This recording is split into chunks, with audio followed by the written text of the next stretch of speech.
These are people who work hard but no longer have a voice. I am your voice. Donald Trump has betrayed the working class. Start with his new tax law, one of the very few laws he actually got through the Republican Congress. Trump said it would likely give every American worker a wage increase of $4,000, but the typical workers' wages have gone nowhere, which is one reason Republicans have stopped campaigning on the tax law. Now Trump wants to use executive action to cut taxes on the rich by an additional $100 billion. If that weren't enough, Trump has cut the pay of average workers. His Labor Department repealed overtime protections at an estimated cost to workers of $1.2 billion in lost wages each year. Trump and the Republican Congress repealed a rule that required federal contractors with long histories of wage theft, safety violations, and employment discrimination to mend their ways in order to receive any new federal contracts. Now they can continue to get federal contracts and still shaft their workers. Trump has also considered cutting back child labor protections and hazardous jobs.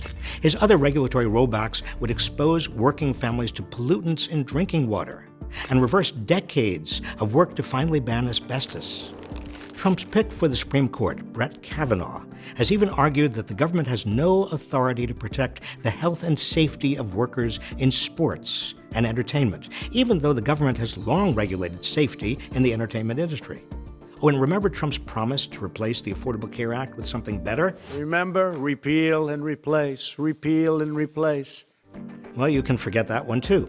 Instead, Trump has done everything he can to undercut the act, resulting in an anticipated near 20% increase in health insurance premiums, and the biggest burden falling on working families who earn too much to be eligible for subsidies.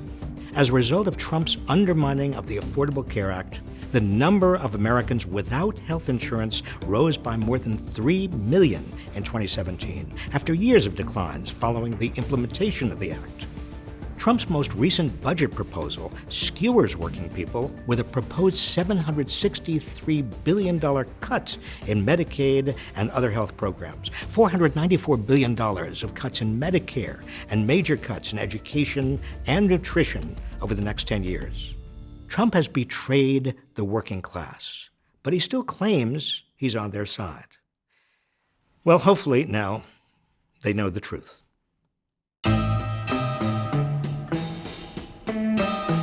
Be sure to also watch our video on the real meaning of Made in America.